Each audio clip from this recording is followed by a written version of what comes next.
I think the first instance of that is like the cafeteria, I think. Like where you can go to the far side and take the left route, or you can try to run straight down the middle, or you can try to go slow and take the right route. Yeah, that's right, because you can go outside and go around, can't you? Yeah, and now that I think about it, because I've played that level, like that section, a bunch of times, and it's probably the thing I played most in this game. Just when I was trying out a legendary right off the bat.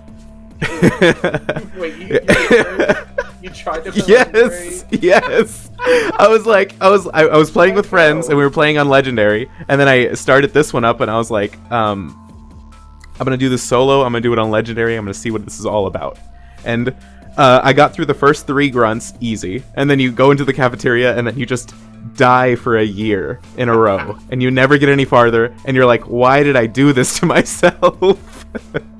And then you lower the difficulty, right? And then you lower the difficulty because there's no fucking way.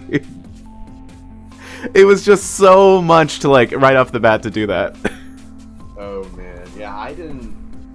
So I beat Halo on the first Halo on Legendary for the first time like a month ago. Me and a buddy of mine over the course of the last year, like we're in different time zones, so we play online as we could every once in a while. And we played through the first, like over the course of a few months, played through the first like 8 missions, and then about a month ago I went through and beat the last 2 by myself on Legendary. That's like they make sure the mode lives up to its name. It is not easy. Not advise you to ever start with it. Oh my god, I'm struggling now.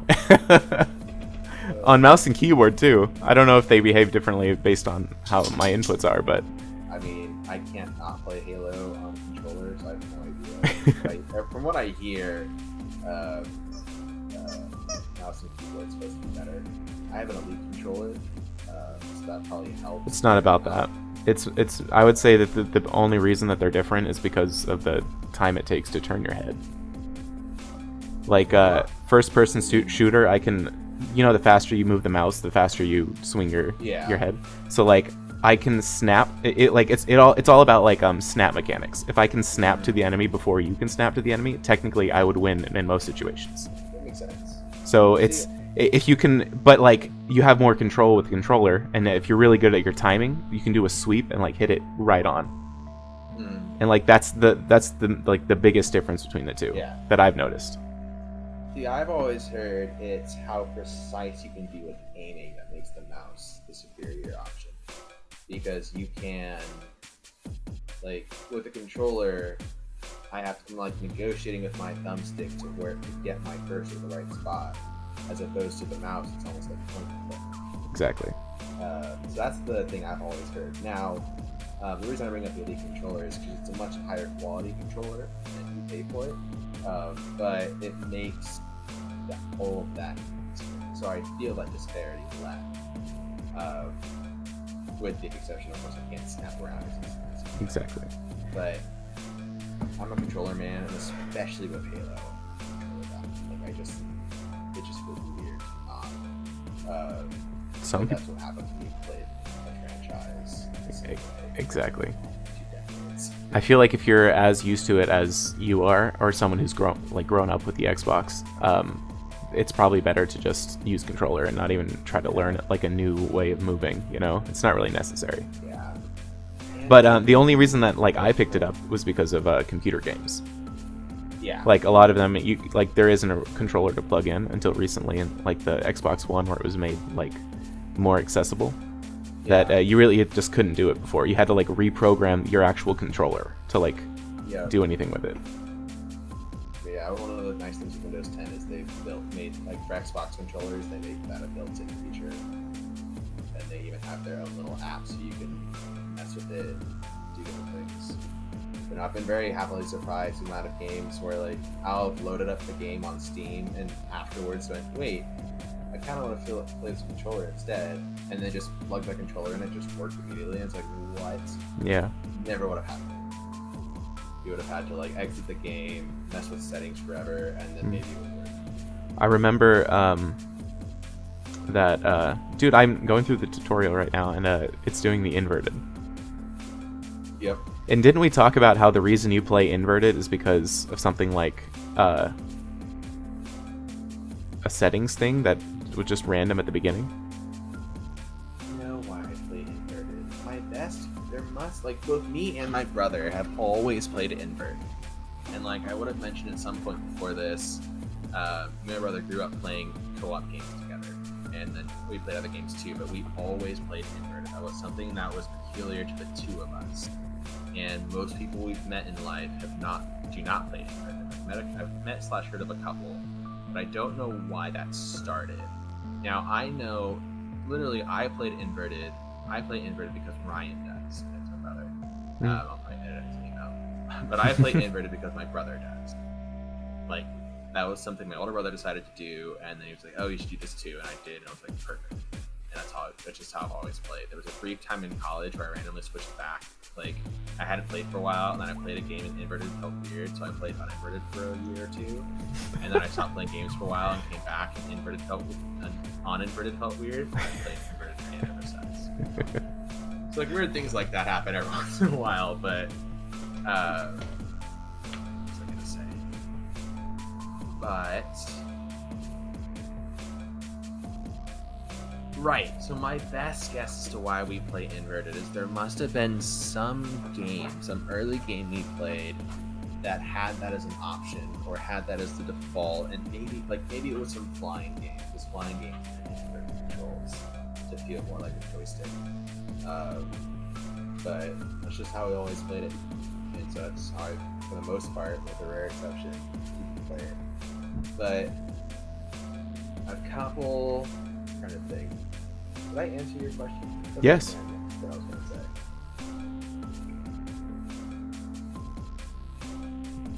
I feel like you did pretty good. Answered it well. So, yeah. Did you ever? So you only have one sibling, right? Yeah. So I was noticing, like, you because I didn't have a brother growing up. So, like, even if I had an Xbox, I don't know if I would have experienced it the same way that you did by, like, playing it with a sibling.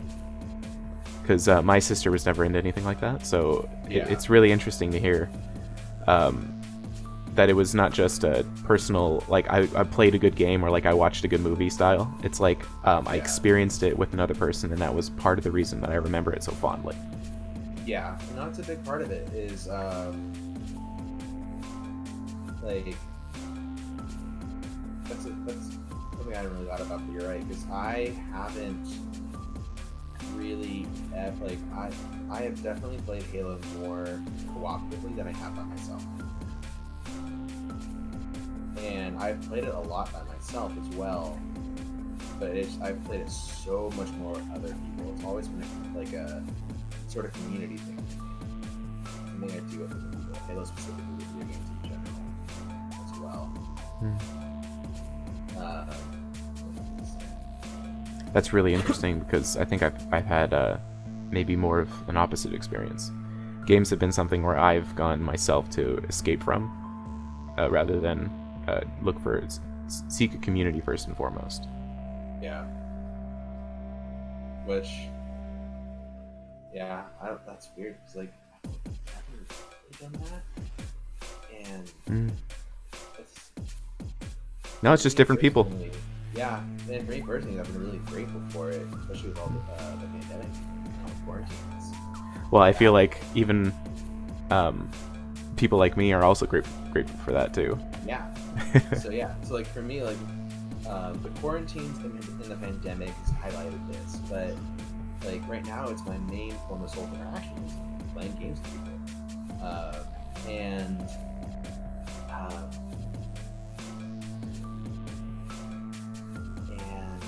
Oh, the other thing is, like, I haven't lived in the same place throughout different sections of my life. So, like, I grew up in California, which is where I met Jacob, and where we met. But then for high school, I went to we went to high school together. Sorry. Then for college, I went to a different state, and now I was away from my California friends. And then after college, now I live in Washington. And again, nowhere near any of my college friends.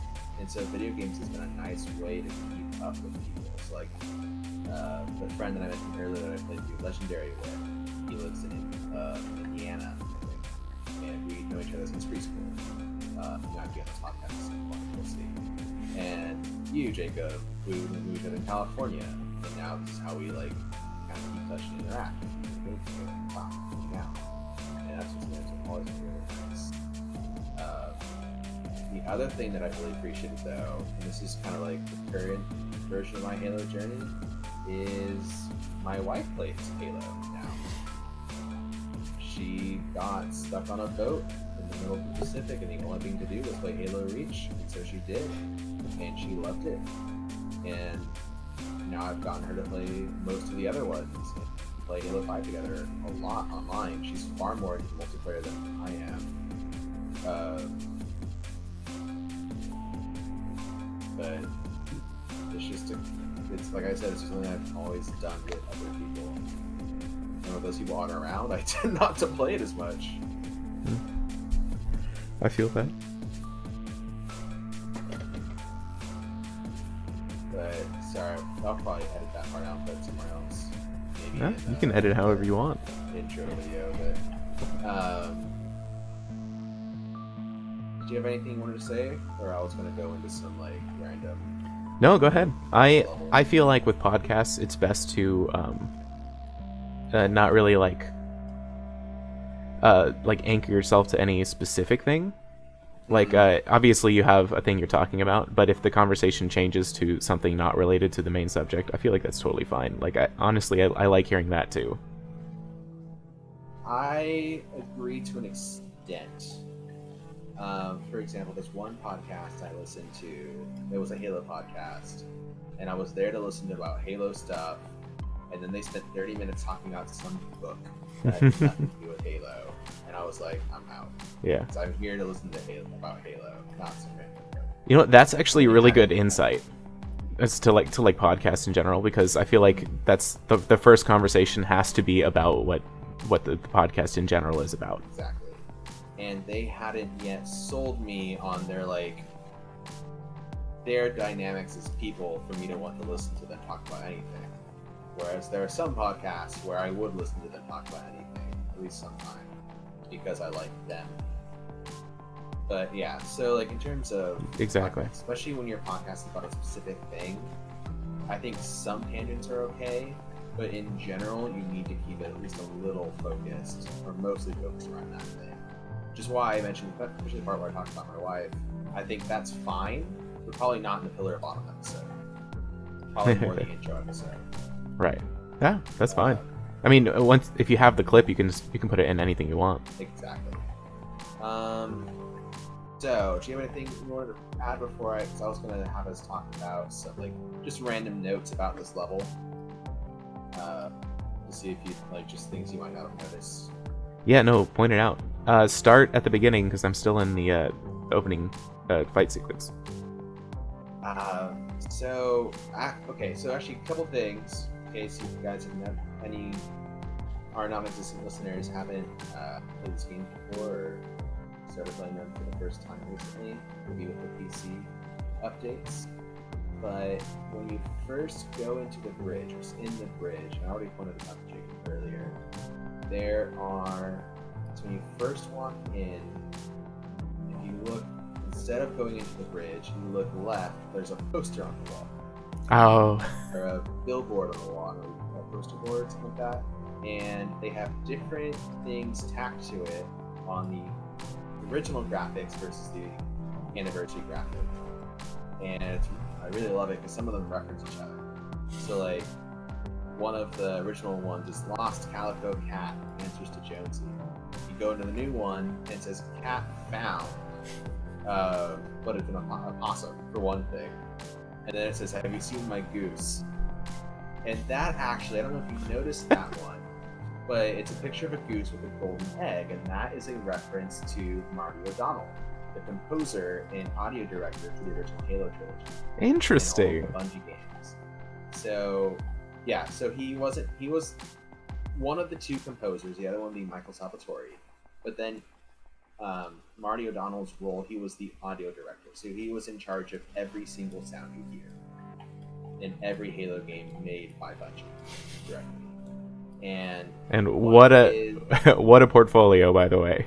Right? He's incredible. He's got some interviews. So he has his own YouTube channel.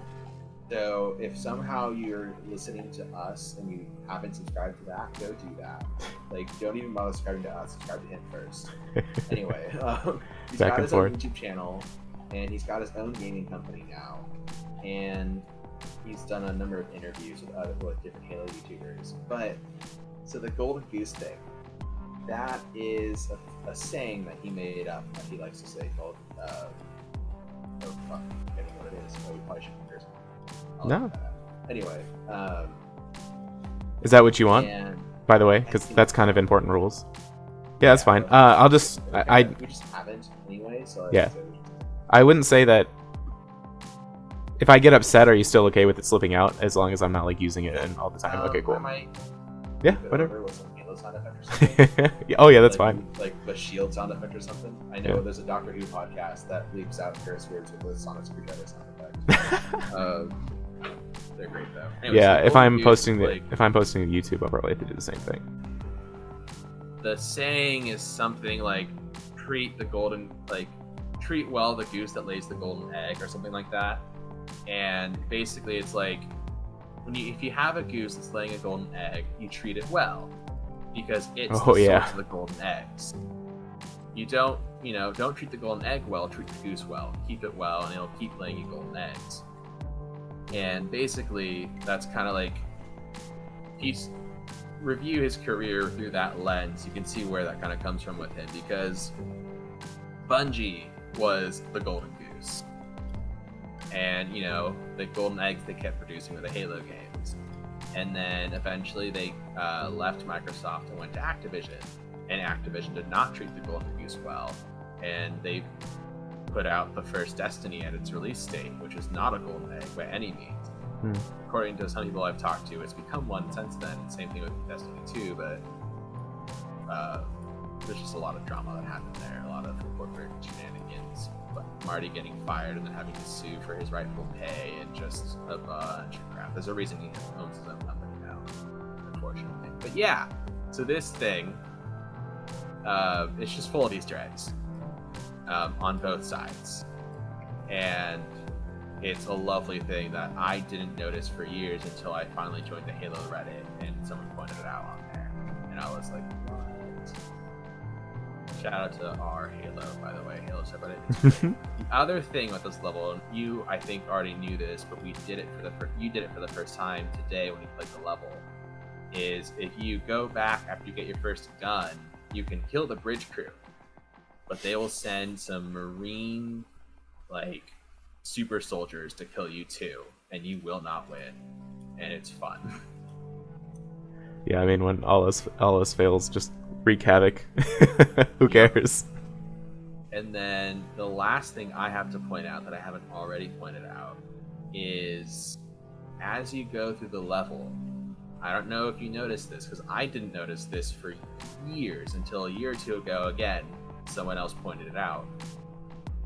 You will fight elites and you will fight grunts, but there isn't a single jackal on this whole level. Interesting. Do you know why?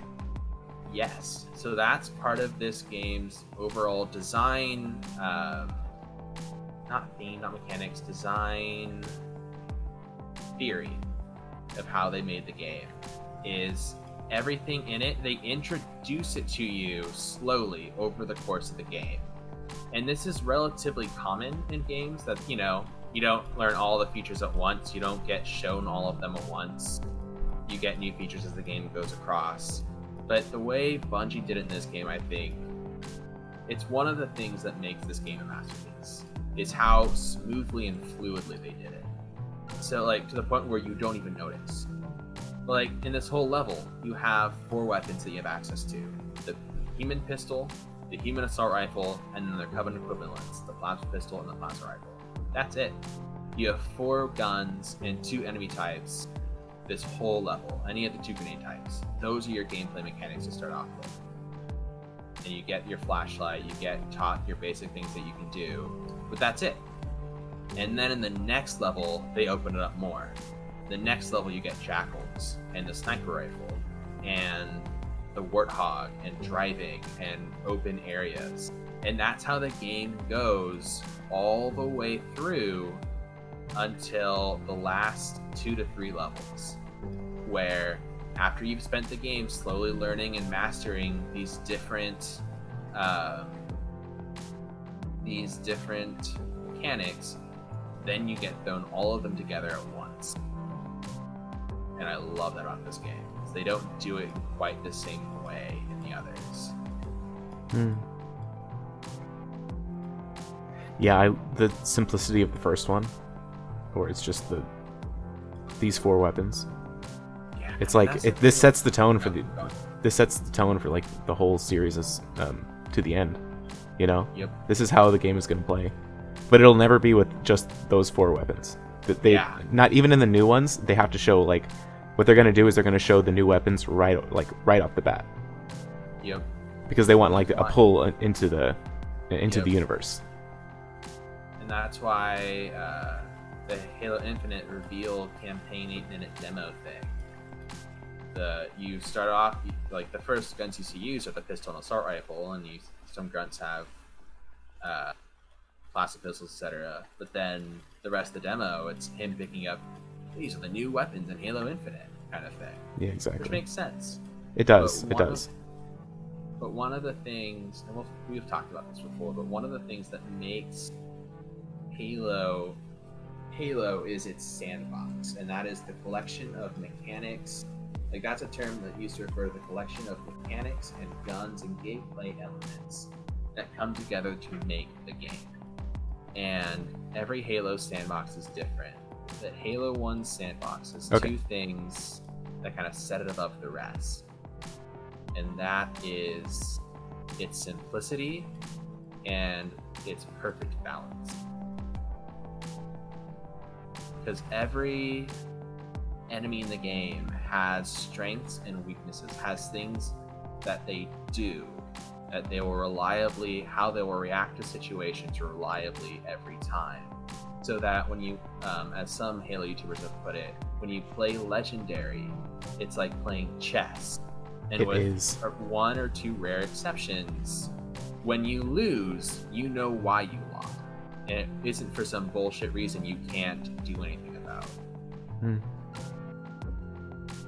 And part of that is the fairly, in comparison to later Halo games especially, fairly limited weapon things.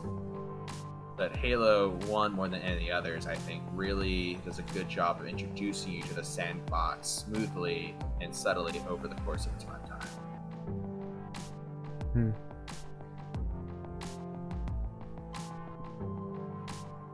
So I just finished the first opening sequence, where I think I'm getting off the ship right now. Yeah, I am. Okay. In this one, on easy, nobody drops grenades. Oh, interesting. Not even one person. Until the end, and then you come up to a barrier, and there's 4 human grenades on the ground. And that's the first time in the whole level that you actually got grenades. And in front of you is not an elite, but the next step up, the red one.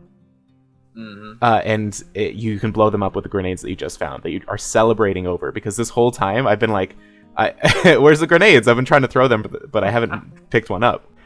That's so funny. But I know that on the difficulty that we played on earlier, I definitely picked some up playing the level. Yeah, that was heroic. Yeah, so that is really interesting that was an easy specific thing. Yeah, so there's a lot of... So that's one of the things that Halo 1 does more than any other games. When you play on the different difficulties, how the levels play changes more than just how well the AI reacts and how much damage they do or you don't do.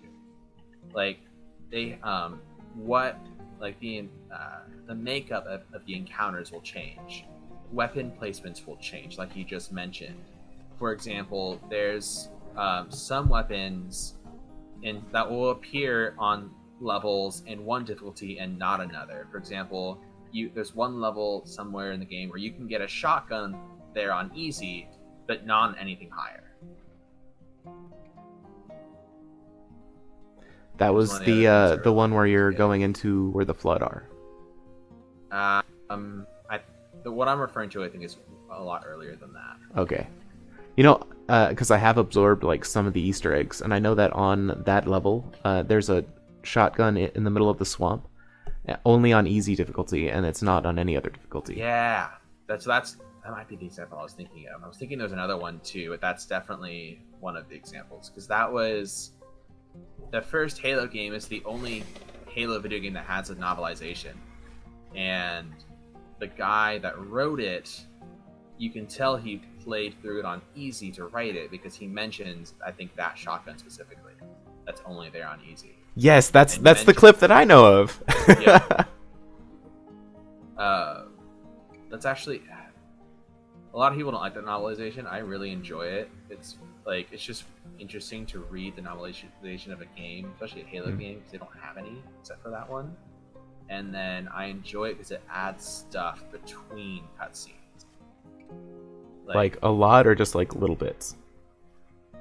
Fair amount. So the Marines you rescue in the next mission, that you go on an assault with on the third mission, the book talks about you setting up, after the second mission, you guys like all regroup and you set up a base and you like start a resistance movement basically, and there's a like the makeup of that and the characters there. That's all in the book, and you don't really see it here. It just gives a lot of background to stuff that happens between cutscenes that you can kind of assume happens, but don't get to see, and it's fun.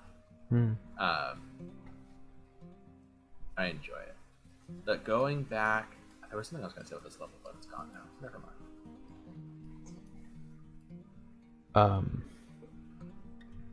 So I just beat the first level, but I think I'm gonna stay in this valley because it is gorgeous.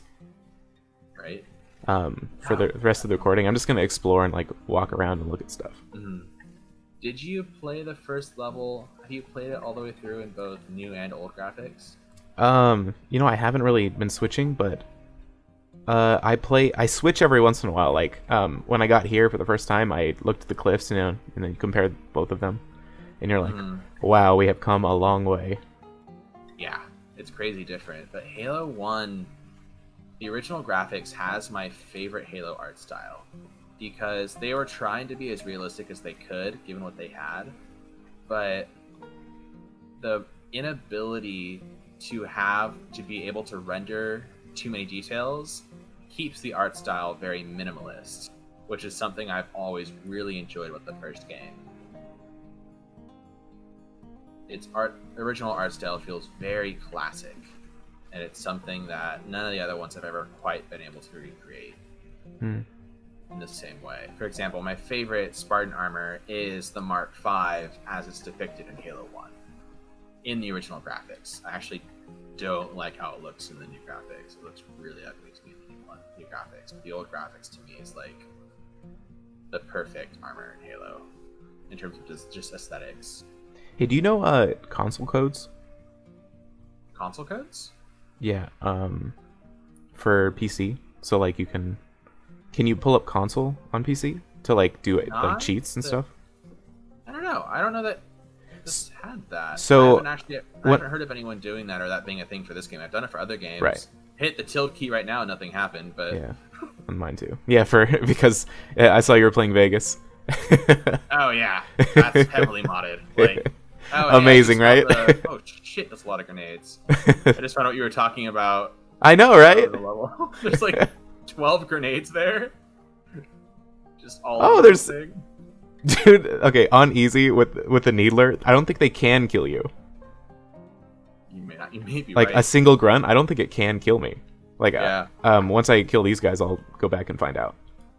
Oh, so another thing to note that I don't know if you noticed, but one of the like story bits that it points out as you're playing is that the Covenant are boarding the ship by docking where life pods have been sent from. Yes. Where escape pods have been sent from, and after the escape pod takes off, the Covenant dropper comes in and attaches. Well, did you notice that you could go on to those Covenant ships? Yes, and you get overshield. Yep. It's another fun thing to mention. Which I don't even know why I know the name of that, but I know they're called overshields. Yep. So let's talk about two more different things about this level and then call it quits. Yeah, all right. So I want to talk about the opening cutscene and the ending cutscene. Do you have any thoughts on that opening cutscene? Opening cutscene is necessary, kind of like Star Wars. You need to show where you are, and the best way to do that is to do a pan over the ship. So classic. It's honestly, I feel like that's the most iconic way to open up anything on a spaceship is to do like a pan over like that. Yep. And okay. I think that's all I can think of for the that was unique about the opening cutscene. The rest is kind of dialogue and basic, but video game stuff. But still good because Captain Keyes just sells it. Yeah, well, he sells it, and then also one of the things that there are a number of things in games and stories and design that it's like the standard rule is if they're done well, you don't notice them. And in Halo 1, in that opening cutscene, the thing that is done so well that you just don't notice is the exposition dialogue. It is done very naturally and very smoothly compared to a lot of games, even though, especially later Halo 1. It's really well written exposition dialogue. And then just the way they throw you into the game in mispronounce it. It's in Media Res. It's a Greek term. Hey, that's my name. In the middle of the story. It's probably not pronounced that way. Sorry. No, it basically is. Dude, I have not been a big believer in pronunciation. You know, you say it how you say it. And that's a literary term. I'm a literary major. Yeah. No, it's just semantics. You know, comfortable versus. But anyways, it literally just means that like you start in the middle of a story, and that's how this game starts. And you start literally in the middle of a conversation. All I need to know is, did we lose them? I think we both know the answer to that. And it's just like right off the bat, these characters have personality. They have a dynamic that's established with the first two lines, and it only gets expanded upon from there. And you know, perfect. And you get told what's at stake immediately. When Keyes gives you Cortana, it's like, per the Cole Protocol, we can't allow shipboard AI to fall into Covenant hand because they know everything. Weapon placements. Immediately, you're trying to keep Cortana safe so that they don't find out where Earth is. And that's just from that opening cutscene. And then one of the things I like, and this is why I often play in original graphics, is the designs of the ship. The interiors are much prettier in the revamped version, but like the designs of the ships, the designs of the marine armor, it's all inspired. Do you know what they're actually? Let's ask you. Do you know what popular sci-fi franchise inspired the designs for this game? Battlestar Galactica is my guess. No. Good guess, though. I don't know. Well, a better guess with the revamped series that came out after this than the original. Alien. Oh. And you can see that in the Elite Head. Yes, for sure. Actually, that's probably where I would think of it first. Yeah. So the Marines' armor, the Elite's head, like the concept of the Flood in a lot of ways, they were heavily inspired by Alien. And you just don't see that as much in the remastered graphics as you do the original. The original graphics Marines, those are still, that's my favorite Marine armor still to this day. The original on here, right? Yeah. They just did a great job of making the humans feel human still. Feel like they're like, it's us in the future. And we feel like, you know, like it looks like that. Nothing is too advanced. Nothing is too far ahead. It's like us maybe a few hundred years, which is literally what it is. And that's something I feel like this game captured. I feel like this game captures that aesthetic better than any of the other, especially the 343 game, which kind of abandoned that idea in general until maybe. I think that it's so interesting when like an art form is limited by what it can do at the time. Like it's kind of a testament to. So I don't think we'll ever have a moment like the Rococo moment or any sort of like big art scene where like everyone's doing a specific kind of art again. Mostly because everybody has everything at their disposal at this point. Yeah. Which means you can make which at any time you can make any type of art. So like these style of aliens, I think would only exist if they were made in that era back then, because they had to do simple shapes and stuff like that. And I think that it would have been refined out of existence, out of like that like beautiful simplicity in it, if they tried to make something like this again. And I think you really see that when you look at the original Halo trilogy enemies designs versus the Promethean designs that will come in the games you actually haven't played yet. They're not as distinctive. Like in this game, you see a silhouette, you know with it. And that's true in the 343 games, but they're not as iconic or distinctive. And I think part of why, not all of it, is what you just said. Mm. And that's something, because like, this isn't always the case. This doesn't always happen. It's not all like there's places where it's doesn't take place on both sides, but restriction can breed insane creativity. Like, exactly. Not having to do what you can with what you have and not having a lot can force you to get creative in ways that creates incredible things. Now, having everything at your fingertips can also allow you the freedom to create incredible things too, but we can never go back. The same way. And I think a good example of that might be the Star Wars movies. I mean all three. Absolutely agree with you, 100%.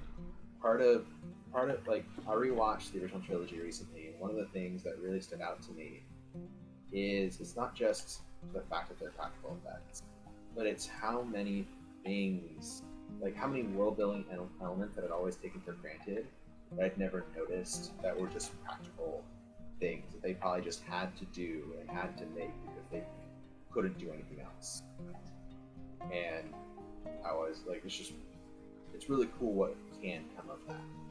It's also really cool what you can create when you do have everything. For example, the prequel lightsaber fights are awesome, and you couldn't have made those in in the original, but there's a lot of stuff to have fun with. Any other thoughts on the opening cutscene?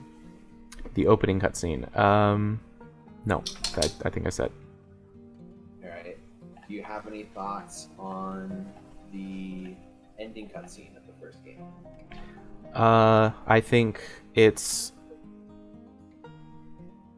I don't know if there's anything specifically unique about it. I know that it begins right after the last enemy is killed, and he. Oh yeah, okay. When he drags the guy and throws him in, and he's like, "I'm gonna save you," and I'm gonna just that stoicism, like, I'm not letting you, like, leaving you behind. There's no chance. Yeah. I will drag you all as far as I am able. If I have to do every one of you individually, I will do that if that's what it takes. And that is Master Chief to a T. And then we talked about it earlier with the hand on the shoulder. Same thing. It's just a lot of people like to say that in the original Halo trilogy, Master Chief doesn't get a lot of characterization or character development, but it's not necessarily that that's not true. It's that you often miss it because so much of the character development is subtle and unspoken, and they do a really good job with it. It's like what you said, like you got everything you just said on Master Chief just from him picking someone up and throwing him from one action. And then his next action where the Marine says, "I don't want to die in here," and he just puts a hand on his shoulder. Like, that says so much about his character because he's refusing to give the Marine false hopes or false promises, but he's being as comforting and assuring as he can. He's trying to help, but he's not going to promise what he can't deliver. And unfortunately, he wouldn't have been able to deliver those promises because as you wake up on the next mission, well, weapons off the ground. Okay, a couple things on this valley since I'm here.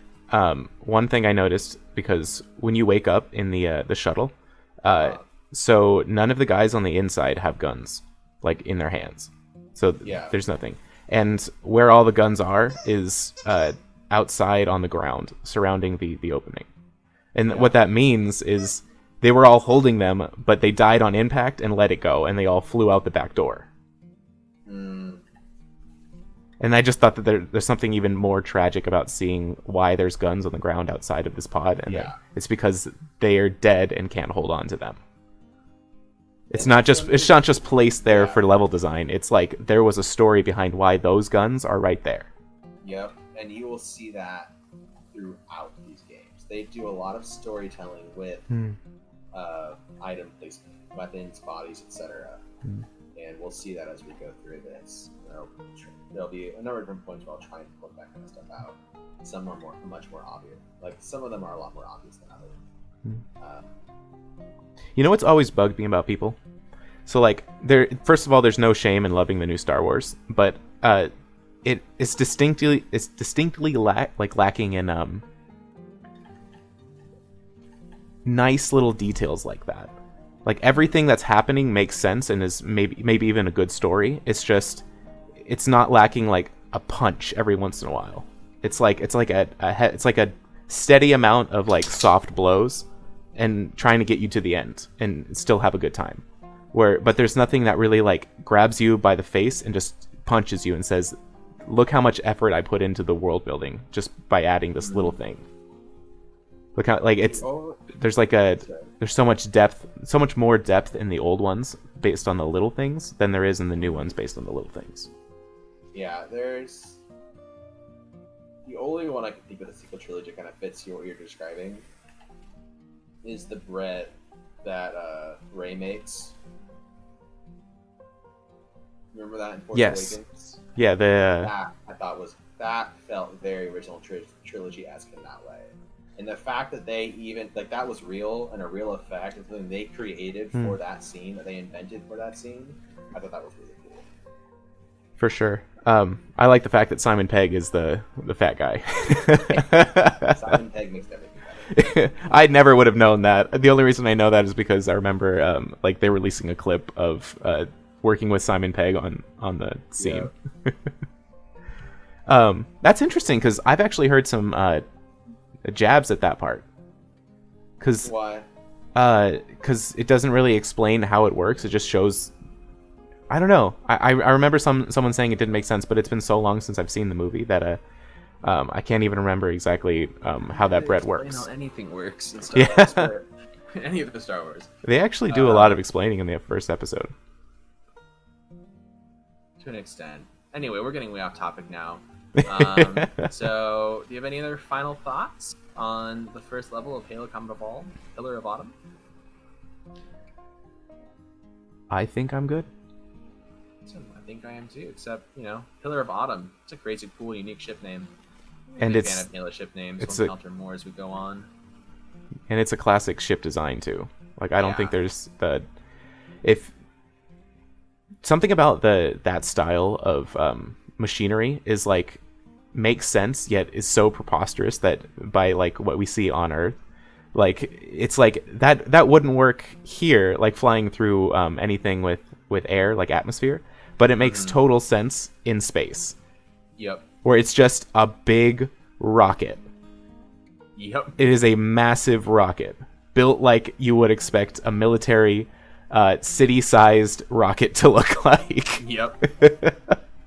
And that goes well with our other course earlier about just the designs for Halo in general, which I think, again, are best exemplified by this game. It's like all of it all looks and feels distinctly human and Earth human, but it's all just a little bit, beyond what we have now or could have now to still feel futuristic. It's just alien enough to feel like it's from the future. But not so much that it doesn't feel like it's from our future. I agree. Alright. Well, if that's everything, then congrats. finished the first level of the first Halo game. Yes, sir. And it was fun. Halo level reviews signing off. Later on.